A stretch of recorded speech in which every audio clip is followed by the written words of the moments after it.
Ladies and gentlemen, our show will begin in 3, 2, 1. Let's ride.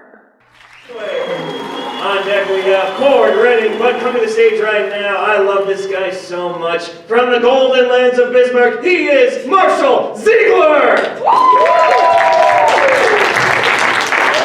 Hey, let's give Matt Smith a great big hand for being a great host. Not calling me jittery again this year. That's on character development. Hello everybody, my name is Marshall Ziegler. A couple things about me. I like music, dancing, and long walks on the beach. I've been in and out of relationships for a while now, mostly out. And by that I mean, the other day I went to the dining center, got a chicken Kiev, I cut into it, it squirted butter on me, and that was the most action I've had in 5 years. Like, it happened, and I was like, I should call her. 5 years is a really long time to be single, and I don't think I quite realized that until my psychiatrist started asking questions. Because my psychiatrist isn't a therapist, right? She's a drug dealer with a medical degree. So, I think the only thing that might have been worse is if like my general practitioner started asking questions. Because you know when the guy who checks you for strep throat takes an interest in your love life, you've crossed some line. And I don't think it can be uncrossed. I've done a lot of introspection recently, and I've discovered that the reason I've been single for so long is because I am just really bad at dating. Just not good at it at all. I'm really bad at meeting people, specifically. I don't know how you're supposed to meet people in today's day and age, because everyone is so goddamn busy all the time. I am not an exception to that. Which I guess is why dating apps exist, right? But here's the kicker. I am horrendous at dating apps. And I don't mean I'm bad at dating apps in like a cute, naive kind of way. I mean in a got a girl Snapchat off of Tinder, still haven't messaged her, and it's been 3 years. Kind of bad at dating apps.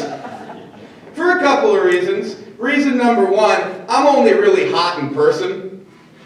Like, I don't take pictures well, and 60% of my appeal is my personality.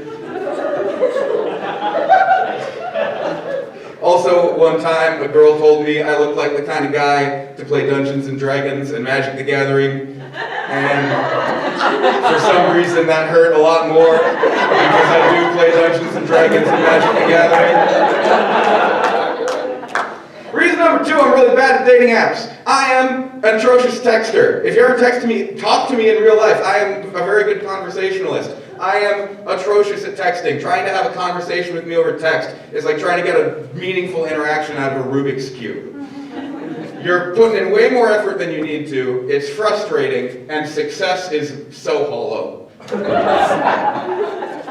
I don't know what to talk about, because you're supposed to talk about your interests, right? But I don't know how many of my interests I'm supposed to share, because I was talking to a girl on Tinder the other day, and we were like, making jokes, starting a rapport, and she asked me what kind of stuff I did in my free time. I told her I was in an improv troupe, and she stopped talking to me. So maybe that's one we lead them into, I don't know. Maybe that's one we leave off the bio. Reason number three, I'm really bad at dating apps, is I overthink absolutely every interaction I have with every stranger online. Like, I'll match with a girl on like, Tinder, and I'm sure on her end she's like, oh, a guy matched with me, I wonder what he's going to send as his first message. Meanwhile, in my head, I have already speedrun our divorce. And it's not amicable, she gets the kids. This relationship was not real.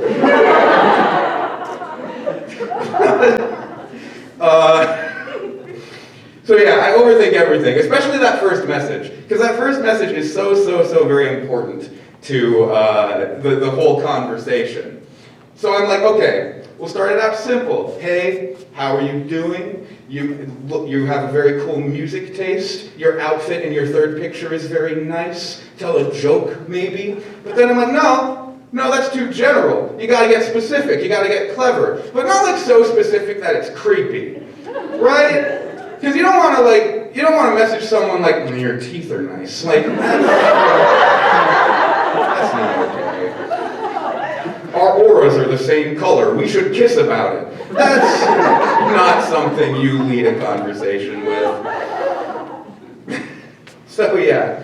And I'm sure some of you are thinking like, Marshall, if sending that first message stresses you out so much, why don't you just use Bumble? On Bumble, women make the first move. It's supposed to be much less stressful for guys who aren't always comfortable sending that first message. And I've heard some great things about Bumble. I've heard a lot of success stories about Bumble. I used to be on Bumble. I would love to use Bumble. I got banned from Bumble. For no fault of my own, I would like to add. I thought I'd be a clever boy when setting up my Bumble account. I thought I'd put a joke in there. I thought I'd put, if this doesn't work out, I'm making an OnlyFans. And if you don't know what OnlyFans is, I'm not telling you. You get to sit on that until you can Google it after the show. But I made this joke, and apparently Bumble did not like this joke, because within a couple of hours, I got a notification on my phone that someone had reported my account for attempting to sell goods and or services, and I had been banned. And when Bumble bans you, for one, there's no appeal process for Bumble bans, you're just banned, right? And they ban not just your email account, but the phone number you use to activate the account, which means I guess you just get a new phone number?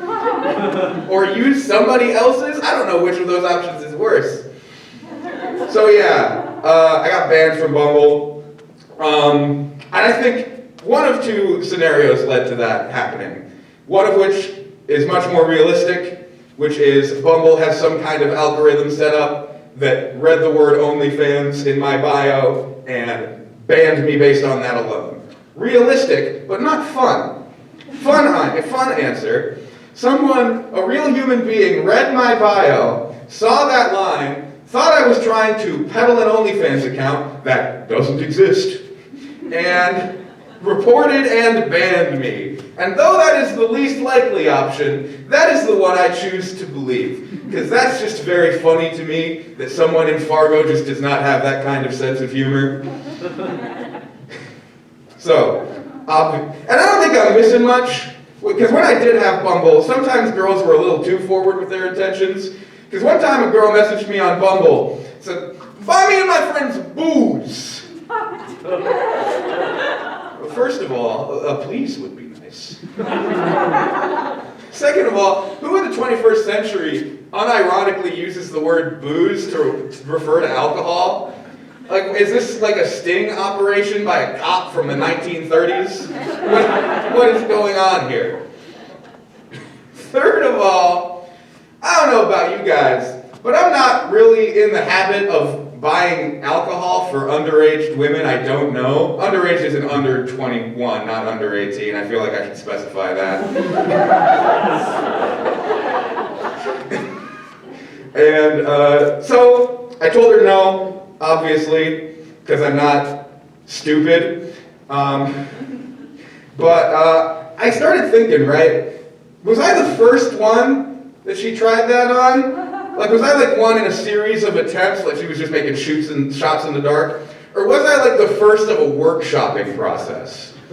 You know, she comes up to me and is like, "Buy me and my friends booze." That doesn't work. Goes on to the next guy. "Buy me and my friends booze, please."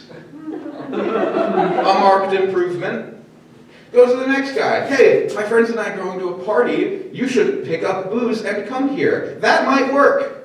I think that might work. You'd still have to get a pretty stupid dude, but you've set the bar considerably higher than the initial message. So, dating apps, obviously out for me. So what are my options? Well, I could meet people the old-fashioned way. Go out to bars or clubs or whatever. And that'd be great if not for my lack of time, money, and general chutzpah. So I guess I'm just gonna have to be single a little bit longer, but I know in my heart of hearts, I will always have that dining center chicken Kiev. Thank you for listening to me ramble on and on. My name is Marshall Ziegler. Enjoy the rest of your night.